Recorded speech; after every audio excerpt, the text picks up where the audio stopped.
Dr. Herman very much for joining us. And I want to tell you that at the end of last year, when we voted on the books for our book discussion group, your book got more votes than any of the others. Yours was the favorite by far. So I'm very pleased to hear that. Thank you. So we're delighted to have you here. So I'd like to tell you a little bit about him. Arthur Herman is a Pulitzer Prize finalist historian, New York Times best-selling author, and senior fellow at the Hudson Institute, where he is director of the Quantum Alliance Initiative.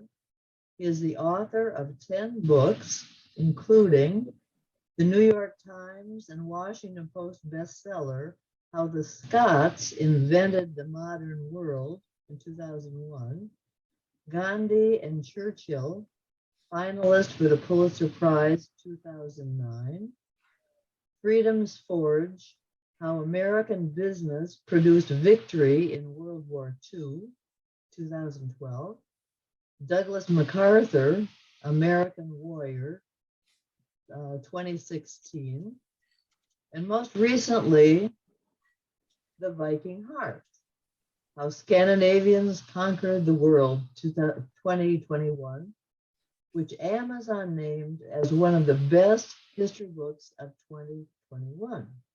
So quite a variety of subjects. He is a graduate of the University of Minnesota, like my father, and Johns Hopkins University, where he received his PhD in history in 1985. His essays appear frequently in the Wall Street Journal, The Hill, National Review, and Mosaic magazine. He also has a regular column on technology and policy at Forbes.com. And I'm glad to note that I think he believes very strongly in women's equality, because he also has a note about his wife in his CV. And I will read that too. He is married to Beth Harmon, who is a painter, essayist, and school docent at the National Gallery of Art. So thank you very much for joining us. And I will explain what we're going to do tonight. Many of you have sent in questions. And I have organized all the questions more or less according to the chronology in the book. And so some of you have asked me to read your questions, and some of you have wanted to express them yourselves. So I will proceed with the questions, but if you would like, if anyone would like to jump in and add something, feel free. So if you would all mute your mics, and we will proceed. So a couple of general comments first. Paul Rude says, The Viking Heart is an excellent book. First, I listened to the audio version, which was narrated wonderfully by Kit van den Heuvel, and then I bought the hardcover in order to pursue the information in greater detail. Well done. And Linda Sponsler wrote, I think your sentence structure is exceptional, full of facts. As a former journalist, I admire your style. And then there are two questions on the title. Several people asked if you could briefly give a definition of exactly what you mean by the Viking spirit. Or the Viking Heart, which is, when you go, Viking Heart, yes. Well, anyway, thank you so much, everyone, for joining us this evening. I'm delighted to be able to talk about my book. As you'll find out, I find that to be no difficulty at all. I'm rarely tongue-tied when discussing my books, certainly not The Viking Heart. And those are very, very kind comments to read aloud. Great setup for me, and very gratifying to hear that. So let me address the that first question, namely the title of the book, The Viking Heart, what does it mean? Well, what it seemed to me was important was that what really distinguished the Vikings as a people, as an historical event, but also as a people, and also too as the ancestors of the Scandinavians who came after them, the Scandinavians in the post-Viking age, which I talk about in the book, during the Middle Ages, through to the modern period, and then on to America. That there is a thread of continuity that runs from the remotest past in Scandinavia right on through to today, including to Scandinavian Americans and to Scandinavian community. Here, that does distinguish it from the other immigrant groups who've come and who have made such an important part of the American story and in the course of American history, the role that Scandinavian Americans have played. And that particular skill set, I'm going to call it a skill set, has to do with this extraordinary balance that we see constantly achieved throughout both Viking history, Scandinavian history, and I also believe is deeply embedded in the Scandinavian American experience. And that is a balance between, on the one hand, a strong commitment to family, to community, and the values and experiences that draw the community together and to make it stronger. That sense of cultural solidarity that is such an important part of what it is that makes modern Scandinavian countries today, that makes Norwegians, Swedes, Danes, and Finns. Is that belief, and that strong instinct, that strong sense of commitment to community is an important part of the way in which one could survive in that kind of environment, the harsh, unforgiving environment of Scandinavia, especially in the days of the Iron Age and in the Viking Age, as well as later. No central heating, no synthetic fibers to keep you warm. Very tough conditions that we're still in, but in which the individual, in other words, can't survive without the group, without the family, without the clan, without the community.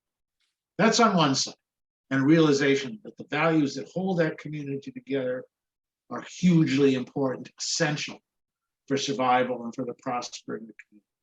But at the same time, that commitment to community is balanced by a recognition that individuals have to be free to venture out on their own, to go and set out into the unknown, to strange places, distant regions even, to find the things and to discover what is important to bring back, to strengthen, and to help the community survive. And of course, that's exactly what the Viking raids were all about. The whole history of the Viking Age, I believe, the whole history of the Viking Age that makes them, such iconic figures in popular culture to this day, all those raids and longship expeditions and attacks on monasteries and landing on the coast of Newfoundland, everything else that goes into what we think of as the Vikings, is one part of what made those communities function, which was relying on young Scandinavian males, and as I point out in the book, and as the DNA evidence now strongly attests, also the young Scandinavian females who set out on those voyages, set out on those expeditions to find the things and to get the commodities, the manufactured goods, the wealth that they could bring back home in order to make the community stronger and to make it not just survive, but thrive. And so it's this balance between, on the one hand, strong solidarity, belief in cultural values that hold the community together, and at the same time, a willingness to allow individual freedom for individuals to take their own path, to find their own way forward, with the confidence that what we do as individuals, the path we choose, will be one that will make the group stronger and will make our community happier and make it survive. And that these are qualities that are not thought about. This isn't a mental process that arrives at. It's something that is, if you like, made instinctual by the culture itself.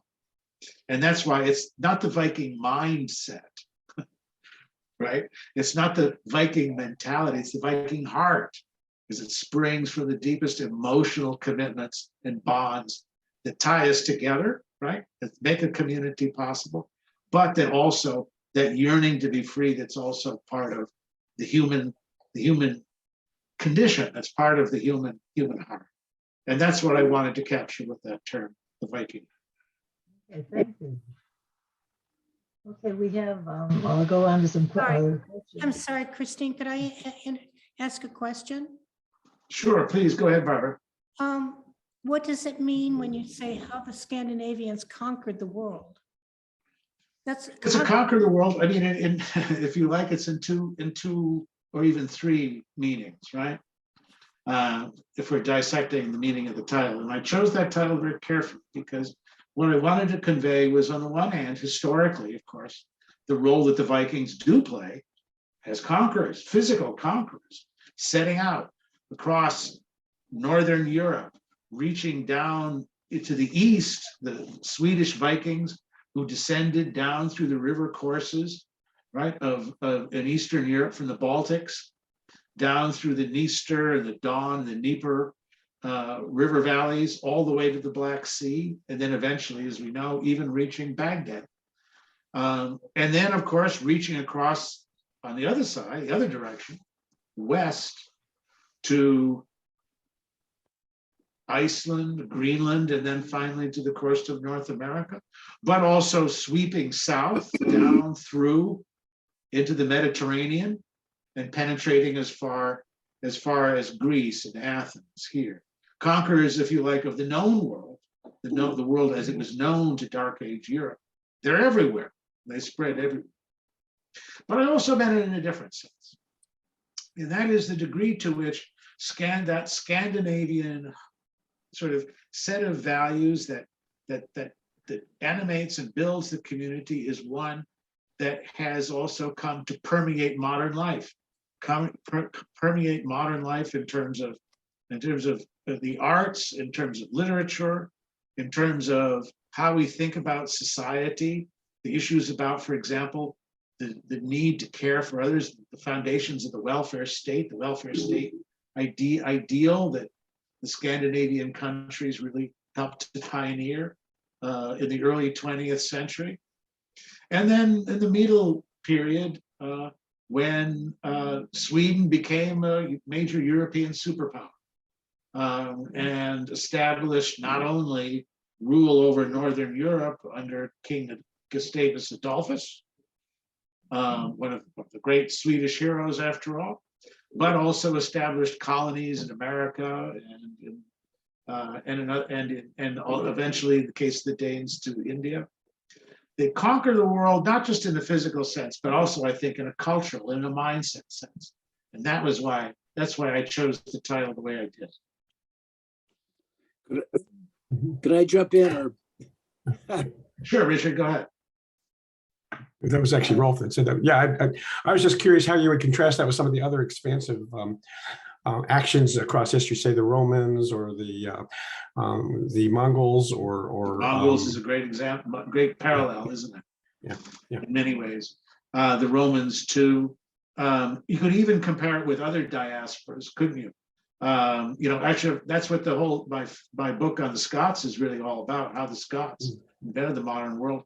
A big part of that story is the Scottish diaspora, a diaspora that did spread in all directions and built the British Empire as well as the American colonies when they arrived in the 17th and 18th centuries. You could even include the Jewish diaspora, if you like, the Chinese diaspora. There's great movements of people, demographic movements of people through history, of which, if you like, the Vikings and Scandinavians are one part, or one story. And yet what important differences they are. right? In the case of the Mongols, who have probably as fierce a reputation, maybe even fiercer than the Vikings do, for the sort of ruthless cruelty and avarice and rampaging and ravaging the peoples and others that they take over. And yet all of that was all built, the Mongol Empire, the Roman Empire, the Mughal Empire, these were all built on a notion of obedience to authority, of a centralized authority, a king, a despotic rule, and so on, assuming control and direction for what happens. The Scandinavian diaspora does not function that way. That's not at all the case. And in fact, what you really see in the Scandinavian case is that the Scandinavian diaspora, in the modern era at least, is really about going to one country and one country only, and that's the United States. And that again distinguishes it from both the Jewish diaspora, Chinese, and also the Scottish versions. Take the Scots, for example. They couldn't wait to get out of there. It's an inhospitable place to be. No one in their right mind, the Scot would tell you, would want to live there. You want to go somewhere else where it's warm, right? Where you can sort of find some land in which you can, raise some crops. The Scandinavians, the same thing. And yet Scottish diaspora went everywhere, right? They go to America, sure, but they also go to Canada. They also go to, that's right. They also go to Canada. They go to South Africa, Australia, India. They're all over the place. Jewish diaspora, same story. Chinese diaspora, same thing. Going wherever the conditions, opportunities present themselves. In the case of the Scandinavians, only one place. That's America. And not just America, it's the American Republic. The arrival of the Great Migration, for which our parents and grandparents and great-grandparents were part of, all had a single destination, and that was America. Because they recognized that America was that land of liberty. It was the place where one could enjoy that yearning for freedom, individual freedom, that was part of that, that was part of their own experience as Scandinavians here. In addition to everything else, a chance to sort of get some, flat acres where you could actually grow crops and have and herd livestock and raise a family and so on. But it was also the idea of America as a land of liberty that was a constant magnet to Scandinavian immigrants. Even those who landed in Canada, like my Norwegian grandfather, make their way down south and make their way to America as the place to head. As far as conquering the world, I could add, if you look at the world's happiest countries, the Scandinavian countries are always in the top 10. They always finish up in the top, Yeah. the top 4 or 5. They really do. And the social welfare states, are imitated and admired, worldwide. And when Bernie Sanders looks at his ideal, he talks about Denmark. They always talk about Denmark. But it's true for all of those Scandinavian countries, even Iceland too, which really doesn't have quite the elaborate welfare state apparatus that the others have developed over the decades. But Icelanders too, I think, also qualify as among the happiest. And what's so interesting about this, Paul, is that it's not just that the Scandinavians identify themselves as the happiest; other people do too. It's a case where it's a quality of life that's recognized worldwide. But it's also one that, as people realize, is not easy to imitate or emulate. There's something unusual, there's something different about those societies that even distinguish them apart from each other in ways that are, I think, deeply rooted in long centuries of experience of that balance between community and individual freedom, that the Viking heart that the book's about and that I've been talking about tonight. And let's go back to the Viking age. I have some questions there. Bruce has a question. Were there any significant differences between the Vikings that conquered and settled to the west, Western Europe, Iceland, and those that did so to the east, Russia and Ukraine. Yeah, the key difference is that the eastern movement of Vikings and Viking expeditions is almost entirely led by the Swedes. And those coming from the Swedish territories, whereas the expansion westward tends to come in two forms. First, on the part of the Danes, who are the ones who really are the key raiders, and then settlers in the British Isles on the eastern flank, on the North Sea side, and then the Norwegians, who are the ones who push on further west and extend their voyages and their explorations and then settlements ultimately further west. One other interesting difference is that, as far as we can tell, the Viking expeditions running east, the ones that reach down through Russia and then down to the Crimea and push on from there south, seem to be almost exclusively male.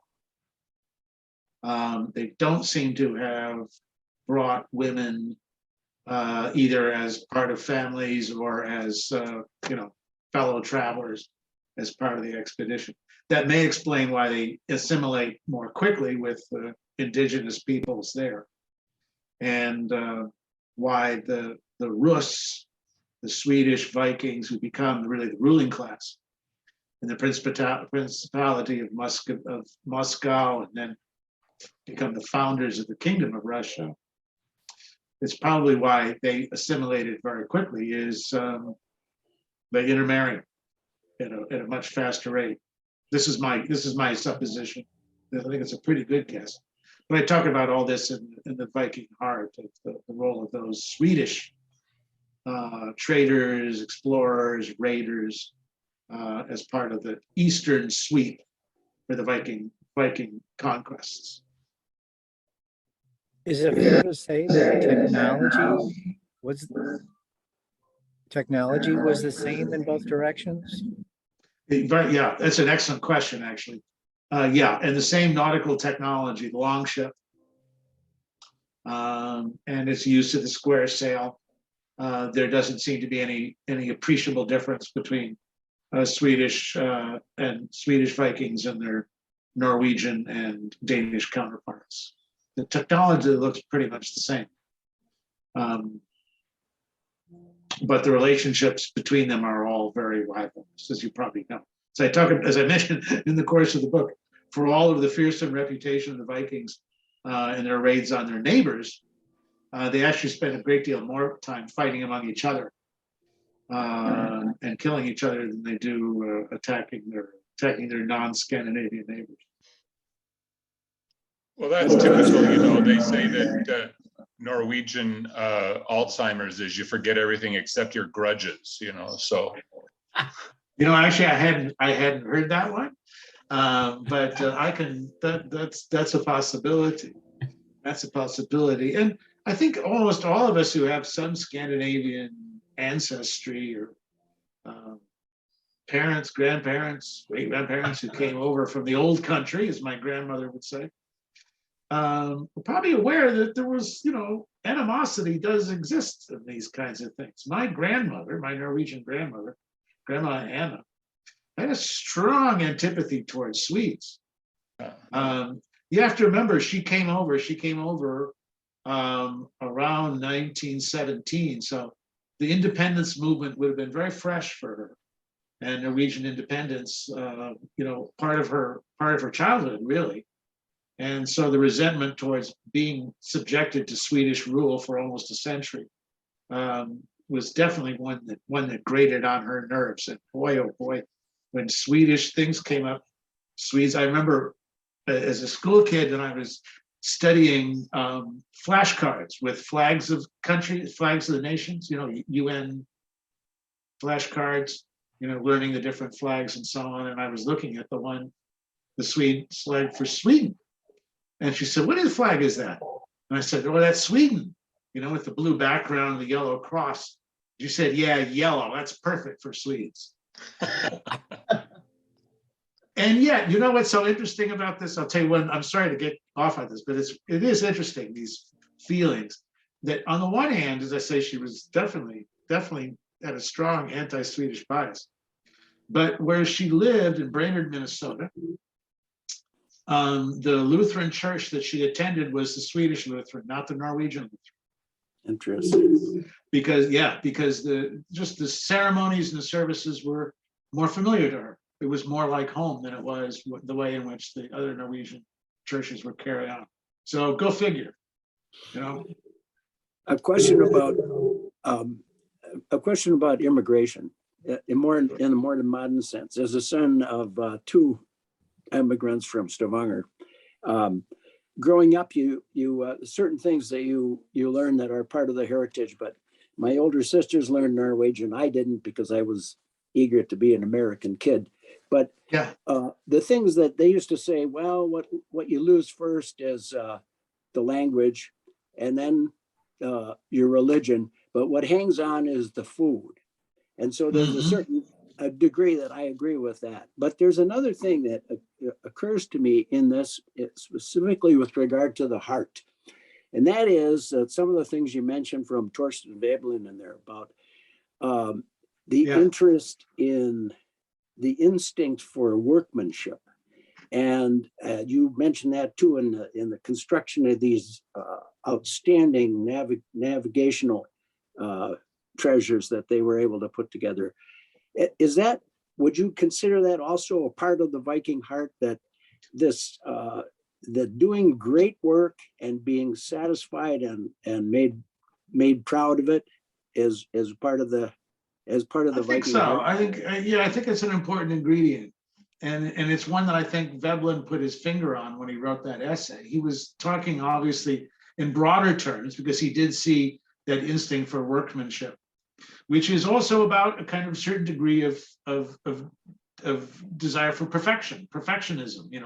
I can always make this a little bit better. Right. I can make that line a little bit straighter. I can make the joints in the chest of drawers that I'm making fit a little snugger, a little more seamlessly. For him, he saw that as a driving force in civilization. But I have absolutely no doubt that it was also part of his family experience and the world growing up among Norwegian farmers in Minnesota. That was part of the world, was a pride in what you did with your hands and what you did as a pride instead of a pride about what you said.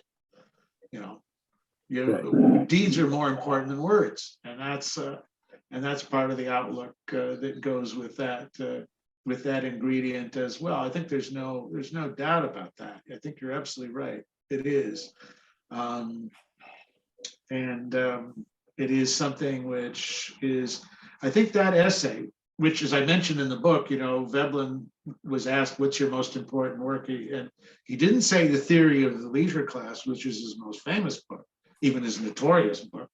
He mentioned the instinct of workmanship. I think there is an interesting general point about that, which I think shouldn't be overlooked in a world in which she already saw taking shape in America, where it's the label on the bottle, not what's inside the bottle that counts, right? That's your Madison Avenue. That's your Madison Avenue mentality. And he thought it was a really, not only sort of a despicable attitude, he saw it really as a debilitating one for a society or for a culture to take on. But surely you're not saying that's unique to us Scandinavians. Oh no, not at all. That's my point. I think what Veblen was saying is that this is a general characteristic that permeates all civilizational advances. But I think the point that we were just making is that the exemplars that he could see this in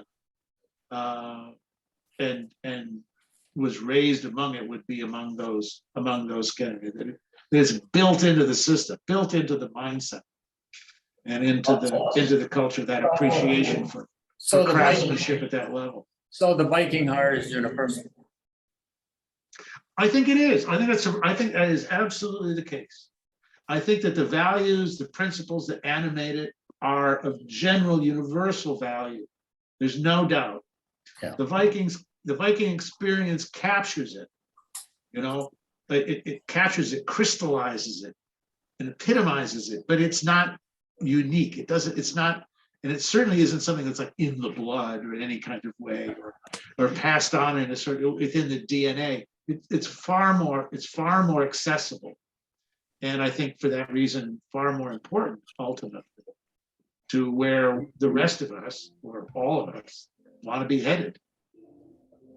Talking also about the Lutheran work ethic, and that tied in with that also, I believe. Luther's idea of the beruf, the calling that a person has. In other words, when you do a job, to do it well. Yeah, I can see you read the book carefully. I've read it twice, once in audio and once. Well, I appreciate that. Thank you, Paul. Thank you. Yeah.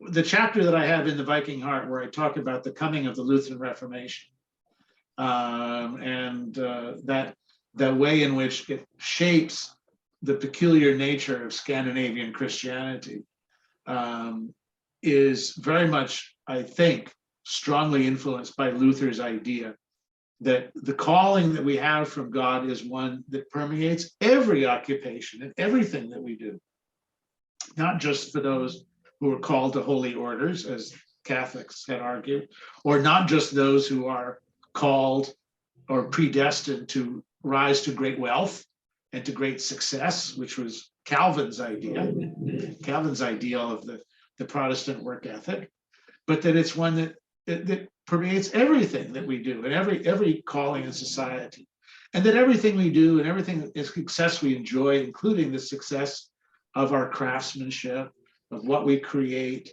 whether it's a ship or whether it's a chest of drawers or a book and so on, is also too, and this is an important part of Luther's message, is also part of our expression of our love for others. That the gift we have for ourselves is one that is also expresses our love for others. That's the key. That's the key to what makes it a true calling in that sense, an expression of that.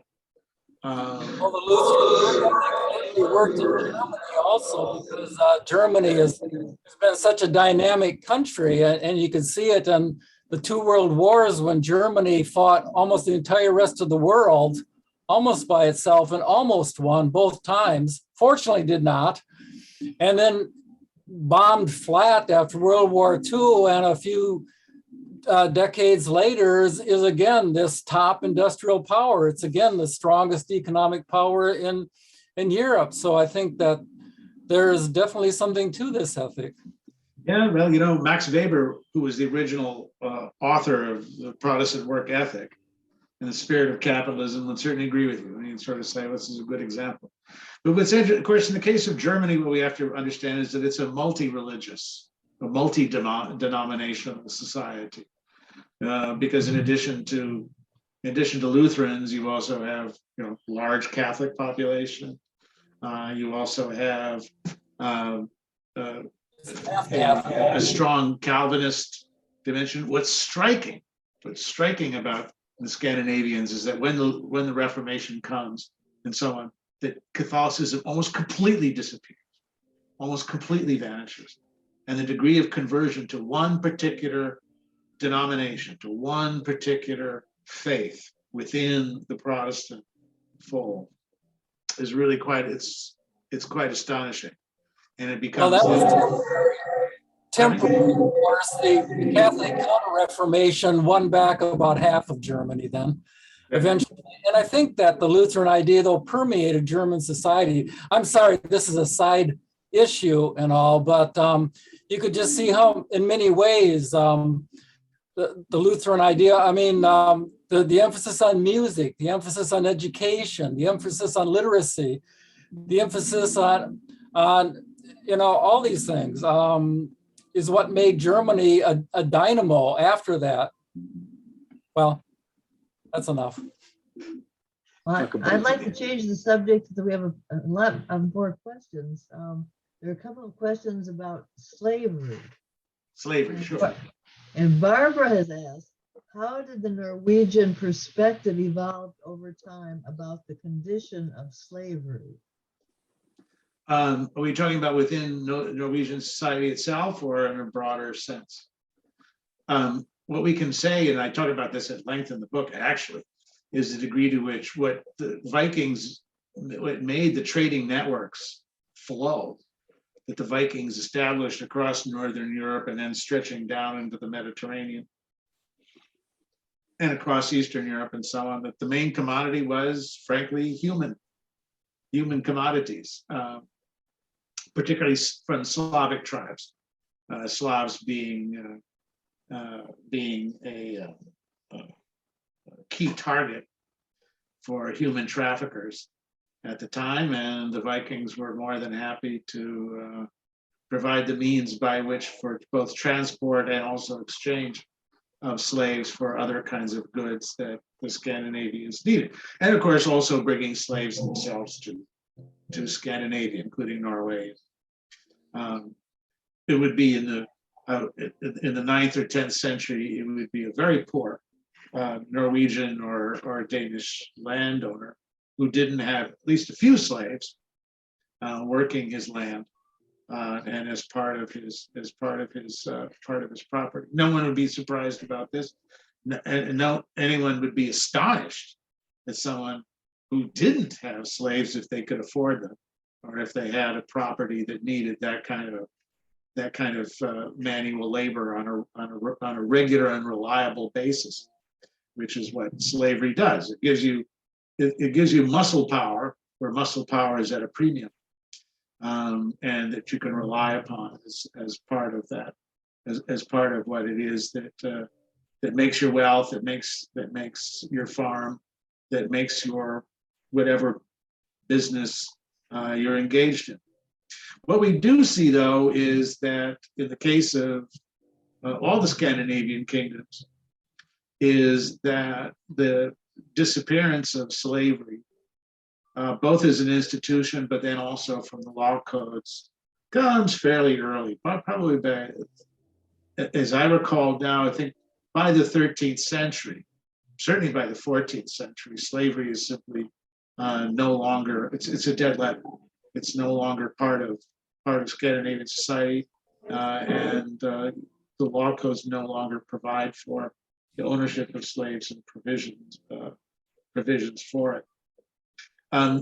As far as I also know, the Scandinavians don't become very active in the in anti-slavery movements, but when the Civil War breaks out, and I have a long chapter on this in the Viking Heart, there is no doubt that one of the reasons why so many Scandinavian Americans, including those living in the southern states, why so many of them rally to the Union is precisely because they see the existence of slavery in the United States as a contradiction, which has to be corrected or smoothed out. If this is the land of liberty, then why are there slaves? And why are those who own slaves? It makes the Union an important rallying point for Scandinavian, for the Viking heart, if you like, but certainly for Scandinavian sentiment about what America represents and about what their role in their new homeland is going to be, which is helping to eradicate slavery. Certainly my great-great-grandfather's commanding officer, Hans Christian Heg, certainly held to that view and was a strong advocate for abolition. And it's the reason why he raised the regiment he did. And I'm sure that's why a lot of the recruits who went and served there and risked their lives were committed to the same ideal. It is true, though, that Norwegians were involved in the slave trade up until the early 1800s. And I think Norway was one of the first countries to ban the slave trade, but there was an involvement up until the very early 1800s. Yeah, sure. I mean, as part of the Atlantic trade, slave trading as such by modern merchants and Danes as well. Does in fact go on. That's I think what I was getting at when I said they don't sort of become leaders in the anti-slavery or abolitionist movement in any kind of way. And Bruce had a question. Did slaves intermarry with non-slaves in Viking society? Sure. Or were they always kept as a separate caste? I don't think they would kept as a separate caste. I think there's every reason to believe that that intermarriage was possible, and also freeing slaves was a time-honored institution in all these kinds of societies. So it would not be the case. And of course, there was no, from the point of view of slavery in Viking society, there's no color bar by which to draw a distinction between the free and the unfree, as there would be in the Western Hemisphere later on. And now moving into the Middle Ages, Paul has a comment, and I guess Paul is here, but do you want me to read it, Paul?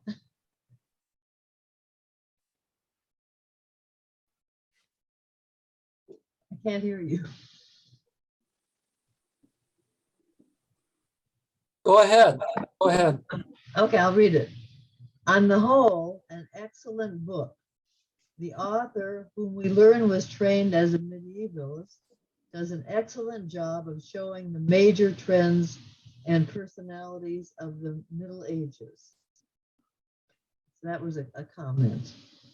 Okay, and then I have a question from Bruce. Do you think that with more enlightened leadership in all-encompassing Scandinavian confederation could ever have succeeded, as was attempted by the Union of Kalmar, or did geography and other factors make this very unlikely? Good question. And I'm the last person in the world to ask to predict the future. Historians often don't have a very good record of doing that, I should add. Usually because when historians look into the future, what they really see is a reflection of the past. So it makes it very difficult for historians by and large to find something totally unpredictable and novel that might actually be a determinant as to what happens in the future. But my guess is no.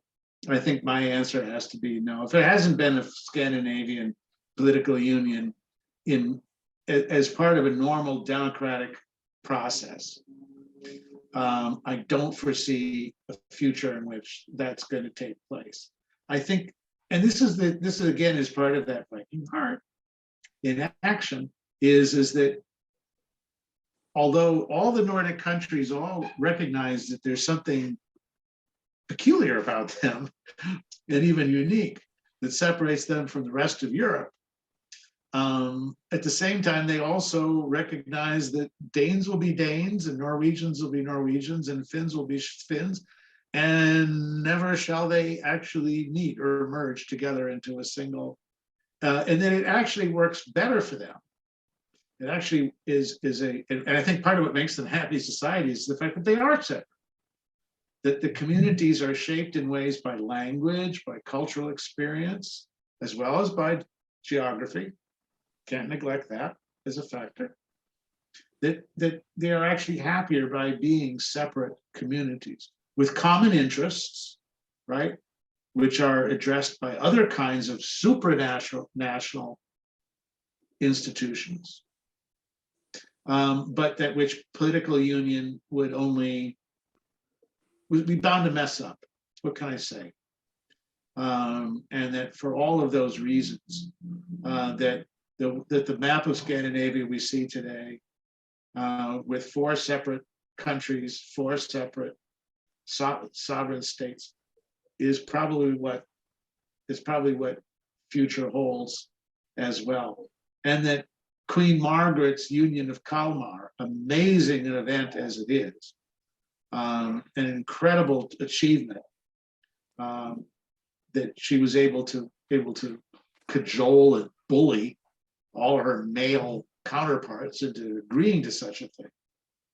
The very fact that it was unable to survive beyond well, it survived in a formal sense after her death in 1412, but only in a formal sense, that all three kingdoms went their separate ways as soon as she was gone, is really proof, I think, that was it was a one-off, shall I say, a one-time achievement, a tribute to her political leadership and skill, but not something that's baked into the destiny of Scandinavia is an ultimate political union.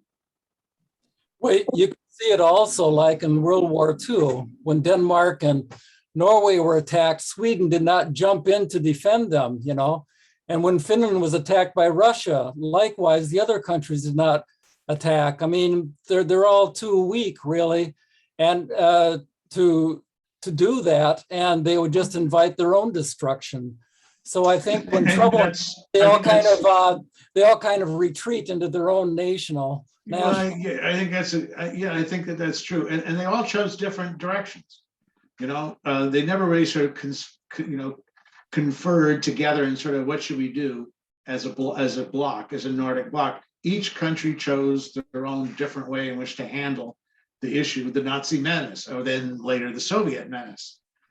Each chose a different path, a different way to go about that, and it's one that the political leaders really reflected what their own citizens were willing to tolerate and were willing to support. In Sweden's case, neutrality. In Norway's case, resistance. In Denmark's case, compliance with the new Nazi order, with resistance barely under the surface, but ready to be there when circumstances and opportunities presented themselves. And then the Finns willing to fight both at once.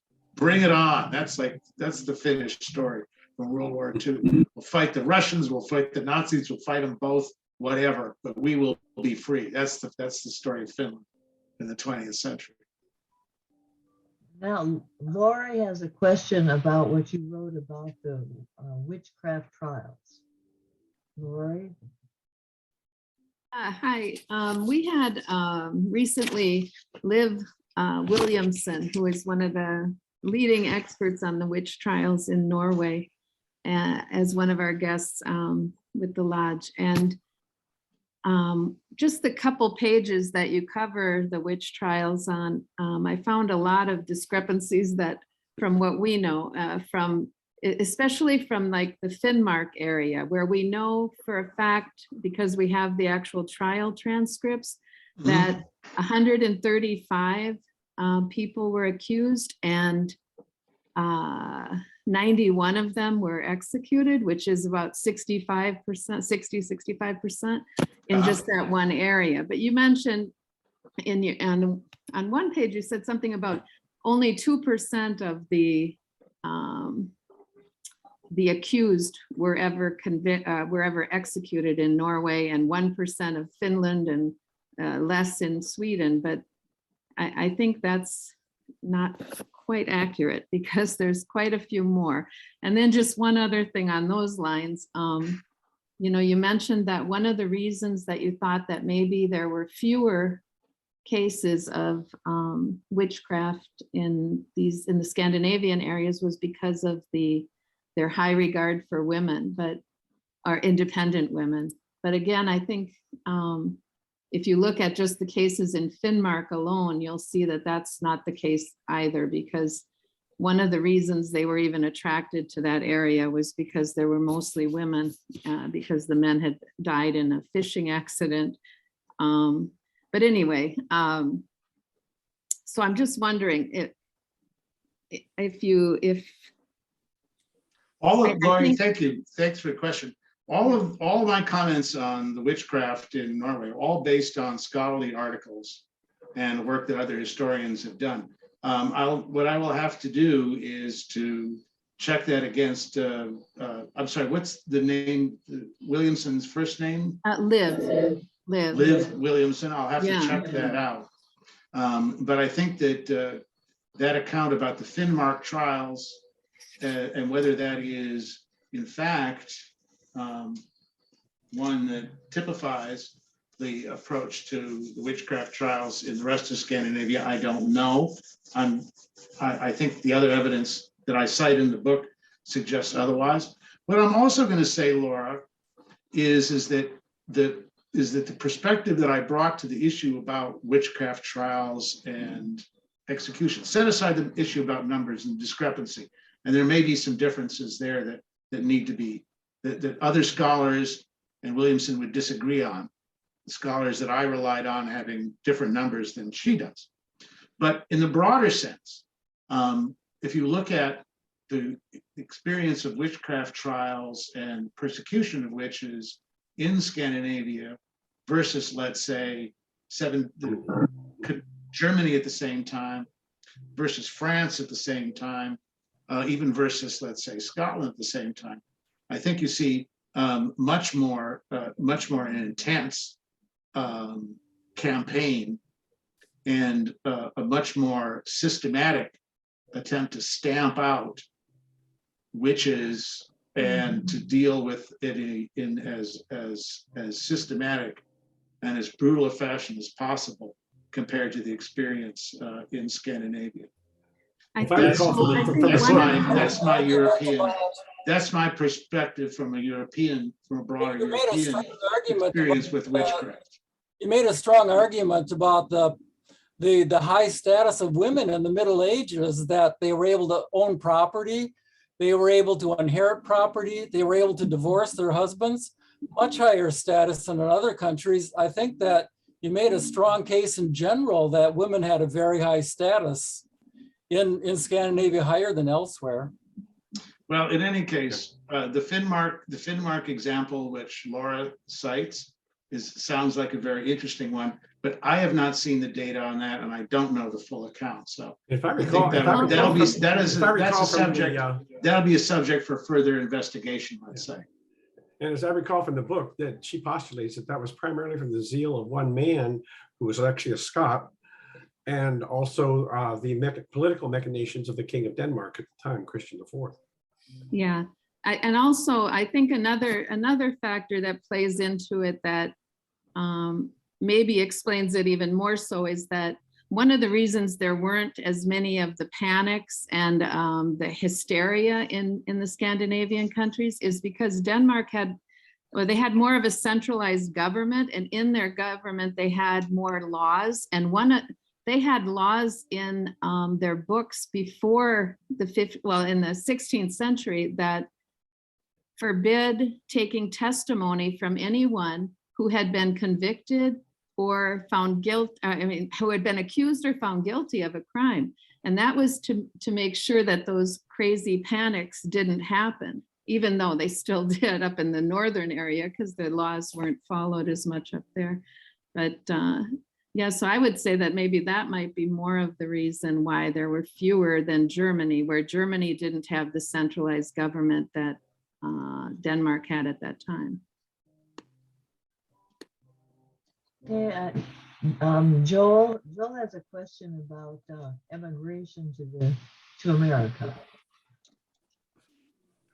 Well, okay.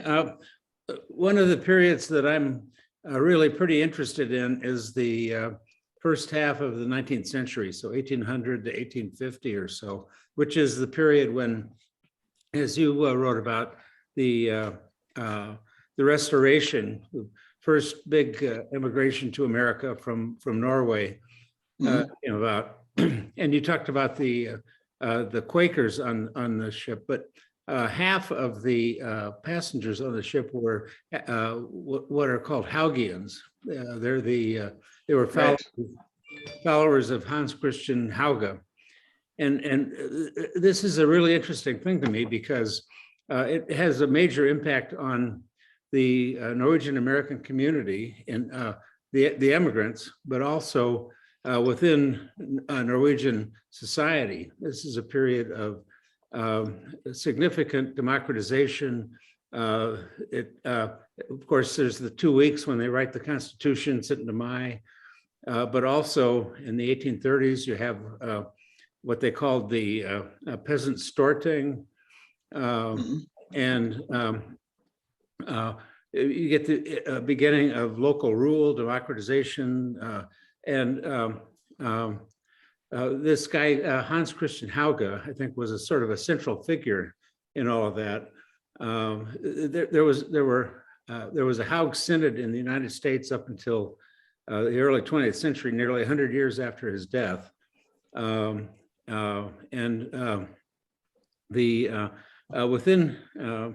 Within Norway, you get these various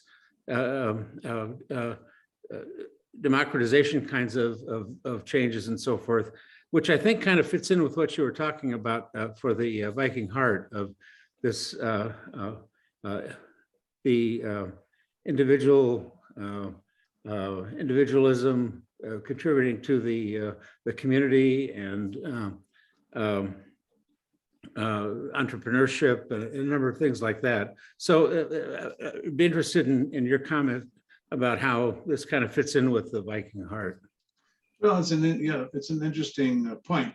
And I think what you see in the case of the denominational battles that take place in the 19th century, both in Scandinavia within churches themselves, but then also they carry over to the New World, right, over to America, and involve a lot of rivalries and clashes over religious issues and denominations between the different churches and so on, all of which make rather boring reading today and tedious reading, but you realize were hugely important to people at the time, these kinds of clashes and battles. That is it's part and parcel also of the Protestant experience, those kinds of clashes and denominational battles. Once you turn people loose to read the Bible, right, and to read the Word of God, it gets easier then to start interpreting the Word of God as you see fit, and not necessarily how those who are established in clerical authority over you have interpreted as well. So the sort of splintering effect of the Protestant Reformation is not just limited to Scandinavia or not just limited to America. The difference is that in America, there's a wide open field to do that kind of thing. You know, to break away from the established church in Denmark, Sweden, well, you pay a price for that. There's the state authority is there to encourage you not to do things like that. Whereas in America, if you wanted to create your own sect, create your own version of the Danish Lutheran Church or of Norwegian Lutheran Church, there was absolutely no one to stop you from doing that. And the numbers of examples, Hauge being the classic one. You're reminding me of the Prairie Home Companion guy who he told the story about the Norwegian farmer who was stranded on an island. And after a few years there, they came to rescue him, and he took them on a tour of his island, and he showed them he was very industrious. He was Norwegian after all, and he showed them. Oh, instinct for workmanship in action, huh? Yeah, yeah. So he showed them his farmhouse, his barn, and so on and so forth. And then he showed them two Lutheran churches. And they said, "Why do you have two Lutheran churches?" He said, "Well, I had a theological dispute and I had to build another one." Perfect example. Perfect example. Mary Eileen has a question about immigrants. Okay, and then we should probably, I'm just getting signals from over my shoulder that I should try and wrap this up. Oh, okay. Okay, I'll try to. Hi, I'll how try are to you, make- Marianne? I'm good, thank you. I'll try to make it really quick. You mentioned one of the, I think a Dane wrote in a journal or an article about how he should go to the United States and gain expertise and money and things, and then Yes, the return 100 back. Right. Yeah, and I was just wondering whether people really did Yes. come back to Scandinavia, or if the ideas that people found in the United States came back to Scandinavia. Like, was there any kind of Good reverse? question. That's an interesting question. Certainly in the earlier periods, I think with the news that came back from America encouraged more people to leave Scandinavia than otherwise, because it could be a very grim existence, you know. Growing up in a small farm or a small village in Norway or Sweden, it was not much of a kind of a bleak prospect. America looked a lot more appealing than that. So from that point of view, there wasn't quite the pull to return from America back to the old country. But many did, absolutely, of course. And we always forget about this too. We think about, you know, the whole iconic scene, Ellis Island and Statue of Liberty and all the rest of that, is how many of those, the numbers, and I don't have the numbers, I don't have a percentage on that I can pull from the top of my head, who actually did go home, you know, once they managed to make enough money. Italians did this all the time. It was a constant two-way street, back and forth. In the case of Italians, in the case of other immigrant groups too. Scots and Scandinavians, not so much. I think in both cases they were happy to see the old country in the rearview mirror. But staying in touch with family, absolutely. My grandmother, you know, she stayed in touch. Her brothers who stayed, and family and so on. Those connections continued, and in many ways only grew stronger. I think absence makes the heart grow fonder. I think that's true for the Scandinavian immigrant as it is for anybody else. Thanks. Referring to the original, returning to Before you depart, can I ask it, just returning issue an to invitation? about conquering the world. The Winter Olympics, Norway now is #1 in the Winter Olympics in terms of both gold medals and total medals won. And this is a country of 4 million people, outnumbered 40-1 by Russia, 80-1 by the United States, and all these medals. And so you talk about conquering the world. This is one example. Sorry, I didn't mean to cut off. No, it's okay. It's it's the Nordic wave. It's coming.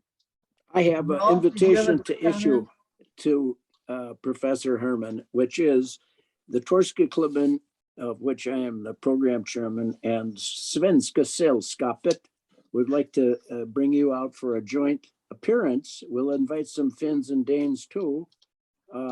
This would be a few hundred guys, and I'm sure you could sell a bunch of books.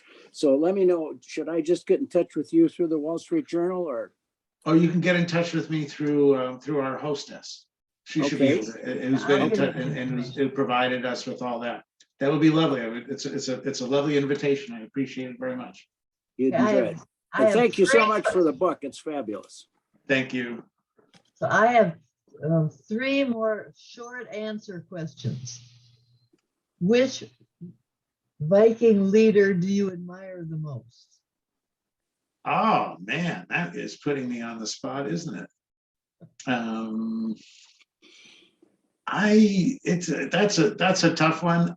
You know, my grandmother would have my head if I said anything except Leif Erikson. So that's what I'm gonna have to put on the list.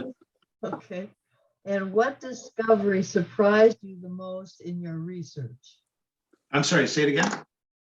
What discovery surprised you the most in your research? Oh, that's an interesting one as well. I guess, boy, oh boy, I suppose probably the most surprising part of the research was how someone as important a figure and as powerful a figure as Queen Margaret of Denmark could have been passed by medieval historians as much as she has been. It's an astonishing gap in the historical record. With all the work that's been done on medieval women and studies of medieval women and so on, that she doesn't get more attention than she does. I mean, God save us, she deserves her own HBO series, I think. And you cover a huge span of time in this book. What era was your favorite to write about? What era was my favorite to write about? Well, I can tell you this. I think probably the one that I found the most engaging to write about had to be about my great-great-grandfather serving in the 15th Wisconsin Regiment. And writing about it, the Battle of Stones River, where he was wounded in December 1862, and sort of recreating the scene and that. You know, I have the mini ball that was pulled out of his leg. It's a family heirloom which was passed on to me. So to write that chapter about the Battle of Stones River, while the mini ball taken from his leg is sitting there on my desk in front of me, that's a pretty amazing experience, I gotta tell you. And Mary Irene has the final question. Oh, that's okay. Just in the interest of time, that's fine. Well, your question is a good one. How can the Viking heart manifest best during these times and in the future? Well, I'll tell you, I think if we're looking at for how America recovers itself and brings itself back from the post-COVID era, I can't think of anything better than the Viking heart. I had thought about for a time titling the book "How Lake Wobegon will Save America," but I figured that maybe the cultural reference, would be lost on a lot of millennials. So Viking Heart did the trick. I think it has a lot to contribute, and I'm very pleased that you all had a chance to read the book and read it so thoroughly and perceptively. It's been a really fun experience, everyone. Thank you. And we'll let you go now, but thank you very, very much for joining us. It was a fascinating discussion. And thank Okay. you. Have a good night, everyone. Thank you. Good night. Okay, Thank you, I Christine. I guess our time is up, but I still had about 20 more questions for you to ask, so. I can keep this open for whoever wants to continue the discussion. Does anyone have any comments you want to make? Very good I was- job. Thank you. Yeah. I was gonna throw this out there. Just today online somewhere, I read an article about the Black Death and how it affected Norway quite a bit more than other European areas. I wish I could remember where that article is, but researchers study pollen at 100-year before, through, and 100-year after the Black Death time of frame, and they can tell by the plants that they find in the percentages that the lack of agricultural plants or the drop in agricultural plants can indicate how hard an area was hit all around Europe. They studied many different places, and they kind of mapped it out. And Scandinavia got hit pretty hard with that, and other places like Eastern Europe did not. Yeah, the book I recommended for this year was the third book in the Christian Lavransdatter series, and that handles that. You actually get kind of up close and personal with the 1340 set of plague, and she actually dies of it in the end. That's how the book ends. But Yeah, that's the end of the third book in the trilogy, isn't it? it is, yeah. What was the name of that book? Christian Lavransdatter. The group has read the first two. It's a trilogy. Oh, The third one is Her Last Years. I recommended it, and I'll recommend it again next year. Yeah, we vote it's on that good. every year and it never wins. It never gets in there, but that if you want to basically explore the 14th century Black Death's effect on Norway, there's she's obviously pretty familiar with what really happened, and then she personifies it in their story with her heroine. I guess you could call that noir, huh? Yeah, right. Or you could see Ingmar Bergman's film. Yeah, that's right. Yeah. Alan, if you find that article. That's true. Yeah, that's right. Yeah. The 17th. I really, gosh, I wasn't really paying. I thought it was interesting, and I just kept right on going. But I saw it today online, some news feed. I bet it'd be an easy thing to find. Yeah, I'd actually heard that, for instance, that was a cause for why Norwegians were so egalitarian, is because their whole nobility, what little they had, was wiped out by the Black Death, and it just left all the peasants. So they just fended for themselves. Denmark obviously took over beyond that, but it's a fun theory.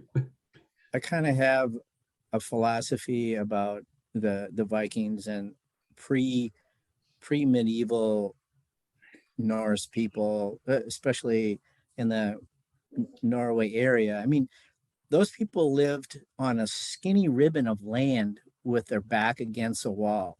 And look, Richard, look at your background, right? That's It's a Tromsø, yeah, mountain. right, yeah. Right, Hey, it's right. not like you're in the middle of Jutland and you can put everything you own on your back and walk to Germany if you really, really have to.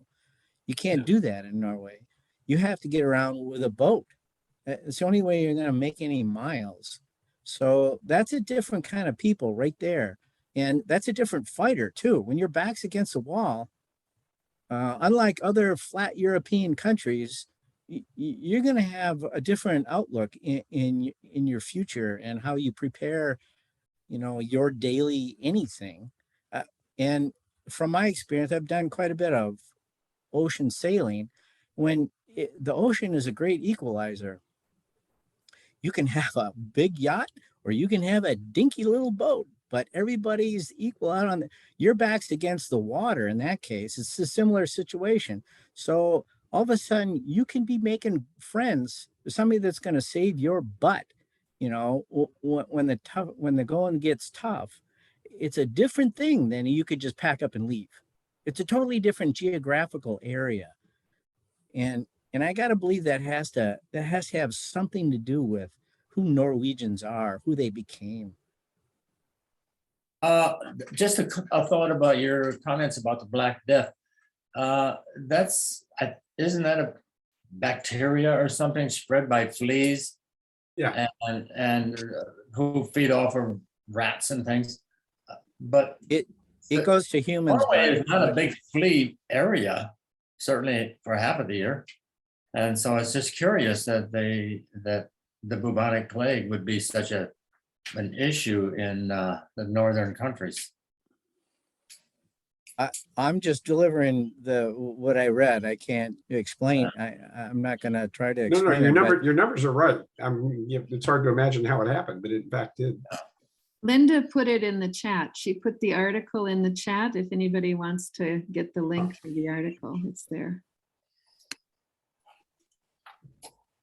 It's amazing what science can dig up like that. Well, thank you all for your wonderful questions, and I'm sorry we didn't get to all of them. Maybe I'll send you the other questions to you and you can think about them. Or maybe I'll send them to Arthur and see if he'll respond via email. Because there were some really good questions about World War II, and we just didn't have enough time. And so I told him that we would probably meet until 8:30. I didn't want to keep it too long. And I should have said 9 o'clock, I guess. But I guess his wife was keeping her eye on the watch. So thank you very much. And I'll see you all in a couple of months. And I wonder if one of these days we'll be able to meet in person. So Then we'll have to find some way to get Alan and Rolf at our meetings if we're meeting in person. Yeah, if we don't want to lose you two.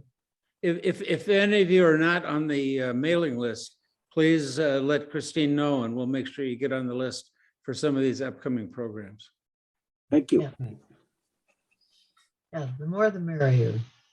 So thank you for your questions. Thank you for your attention. It was good to see all of you. Well, I didn't see all of you, but there it is. So I don't know whether we'll be meeting in person in April or not, but we'll see. We'll see where the virus goes. Okay. So thank you for coming, everybody. We did Minnesotans out there. we did make the decision to upgrade the lodge AV system so that we'll be able to continue to do hybrid in-person and online meetings in the future. Now there's some good things about this pandemic, that we can invite people from other places. Even from Norway. We've had people from Norway too. So good night, everybody. Good night. Thank you. Night. Good night, everybody. Night. Thank you, Joel. Thank you. See you in a week or so, Alan.